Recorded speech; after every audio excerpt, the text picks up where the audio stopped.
To all Iranian patriots, keep protesting, and all I say to them is help is on its way. One death is too much. I say save their names because they'll pay a very big price. And with our extremely successful operation in Venezuela earlier this month, that number soon is going to go lower because we're going to have a lot more energy. We're going to have a lot more, as opposed to a country that's going to be totally shut down. No fuel, no gasoline, and it's, they say it's got more than Saudi Arabia. Who knows? Got a lot. And by the way, to all Iranian patriots, keep protesting. Take over your institutions if possible and save the name of the killers and the abusers that are abusing you. You're being very badly abused. If the numbers are right now, I hear 5 different sets of numbers. I hear numbers. Look, one death is too much, but I hear much lower numbers and then I hear much higher numbers. But I say save their names because they'll pay a very big price. And I've canceled all meetings with the Iranian officials until the senseless killing of protesters stops. And all I say to them is help is on its way. You saw that I put tariffs on anybody doing business with Iran. Just went into effect today. I say make Iran great again. It was a great country until these monsters came in and took it over. Make America great again. And that's what we're doing. We're making America great again like never before. And now, after less than 12 months in office, this is the easiest speech to make. I have great people, and all I'm doing is spewing off what the hell we've done. Even Venezuela wasn't too bad, was it, huh?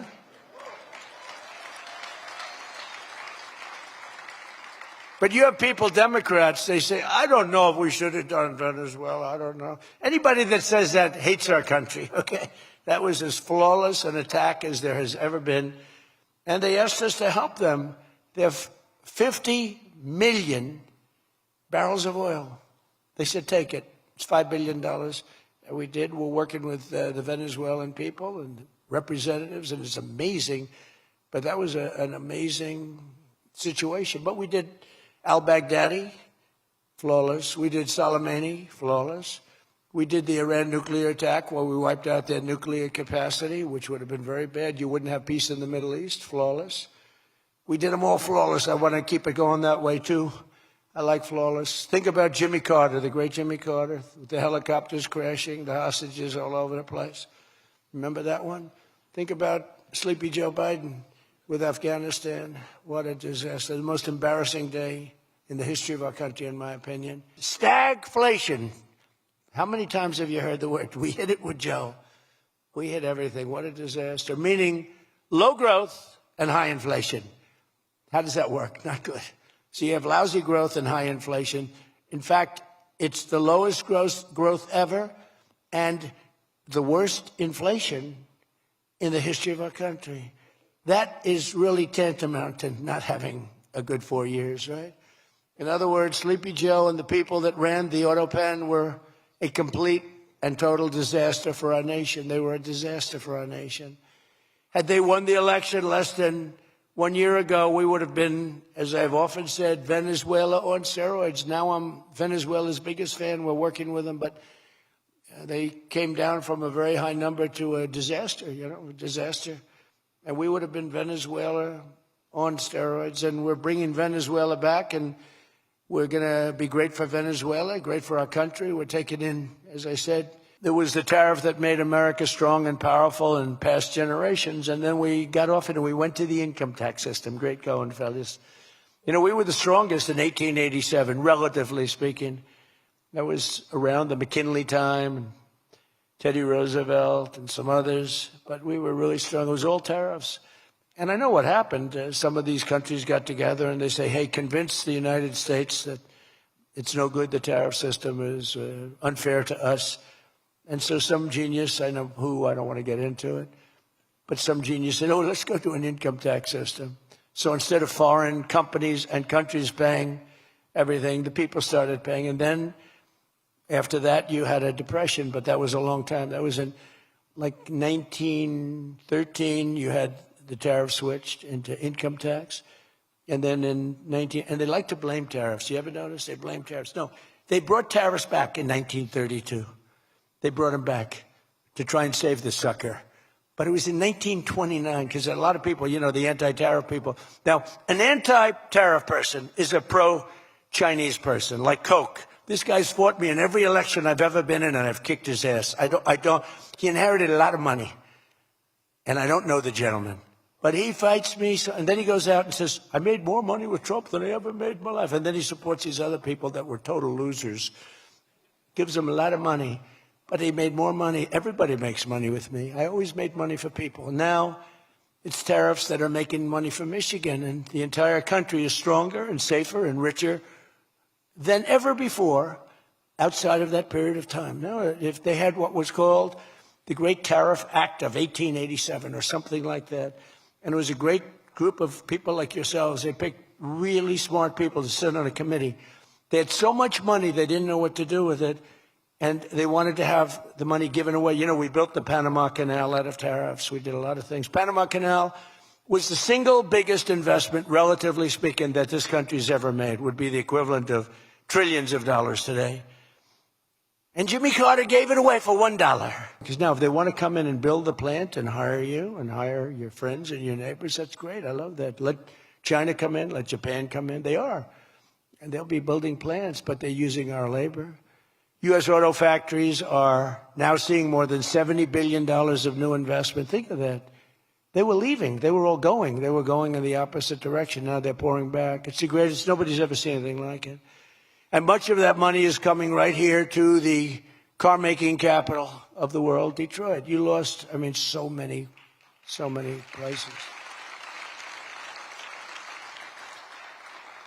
Since I took office, Ford has announced it will invest $5 billion across its Michigan and Kentucky plants, creating 4,000 new jobs. GM is moving production of the Chevy Blazer and Equinox from Mexico right back here to America.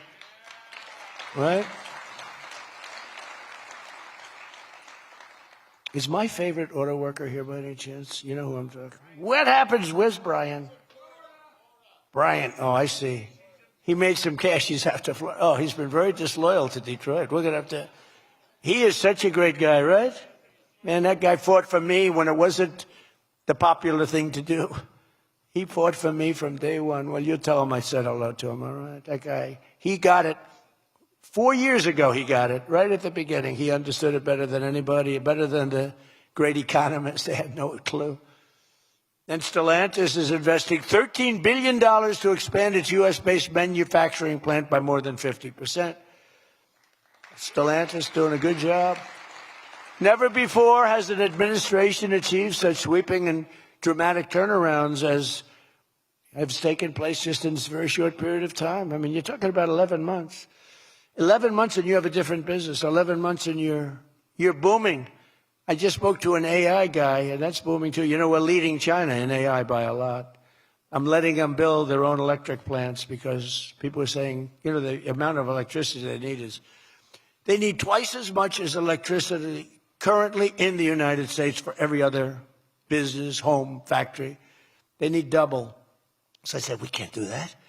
And then I had the idea. When they build these $50 billion plants, I'm going to let them build, and they're already building big electric plants to take care of their plant.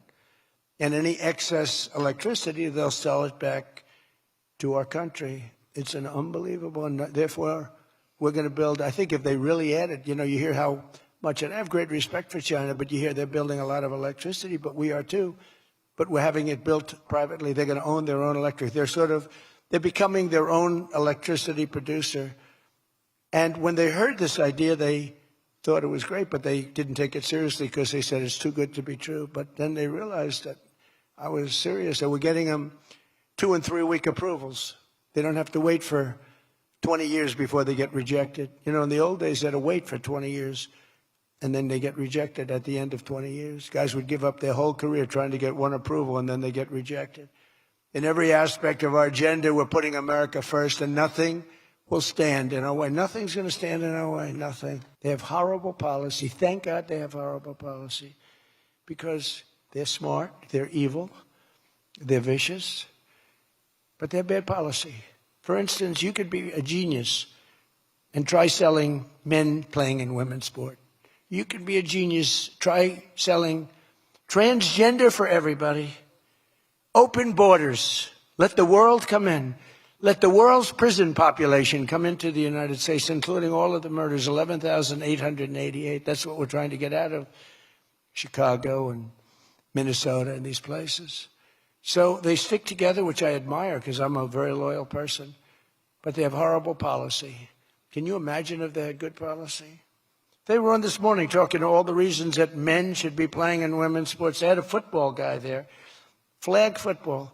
This guy was like 6'6". He weighed 290 pounds with zero body fat. And they had a few young women. They were the size of his leg. He wouldn't have had to run. He could have just walked. They couldn't have done a thing about it. 10 of them would have to jump on him. That wouldn't have had any impact. I don't think he would have been like a fly. It's so ridiculous. It's so demeaning to women. It's so demeaning. Look at the weightlifting records. I mean, the record got beaten by 112 pounds, a record that stood for 18 years. 1 ounce they'd put on, stood for 18 years. Guy comes along, who was a poor lifter as a man. He was at the lower portion of the class. Comes along and broke the record by 112 pounds. Think of that. They've fought for years to beat that record. How about the swimming records? I mean, you can go to sleep during the time the man comes in and the woman. You can go take a nap for a little while. How about the long-distance race that took place not so long ago? Long distance, these marathon deals. They had top men, top women. The man came in. The woman came in 5 hours and 14 minutes and 36 seconds behind the man. Think of it. You're waiting. The man comes in. Now you're waiting 5 hours. What do you do if you're the parents? You go home and sleep for a while. Who the hell wants that? It's so demeaning to women and who are great athletes. It's so demeaning to them, and it's right now in the Supreme Court. I can't believe it would even go to the Supreme Court. I mean, could you imagine 20 years ago talking about men playing in women's sports? They'd think you're crazy. Or transgender for everybody? If you said there will be no mutilation on children, that's one of my standard lines. We will not allow the mutilation of a child. Can you imagine having to say that? 15 years ago, people would say, is that guy crazy? Of course we won't. But we're living in a different time. It's a crazy time we're living in. And with our extremely successful operation in Venezuela earlier this month, that number soon is going to go lower because we're going to have a lot more energy. We're going to have a lot more, as opposed to a country that's going to be totally shut down. No fuel, no gasoline. And it's, you know, they say it's got more than Saudi Arabia. Who knows? It's got a lot. And by the way, to all Iranian patriots, keep protesting, take over your institutions if possible, and save the name of the killers and the abusers that are abusing you. You're being very badly abused. If the numbers are right now, I hear 5 different sets of numbers. I hear numbers, look, 1 death is too much. But I hear much lower numbers, and then I hear much higher numbers. But I say save their names because they'll pay a very big price. And I've canceled all meetings with the Iranian officials until the senseless killing of protesters stops. And all I say to them is help is on its way. You saw that I put tariffs on anybody doing business with Iran. Just went into effect today. And I say make Iran great again. You know, it was a great country until these monsters came in and took it over.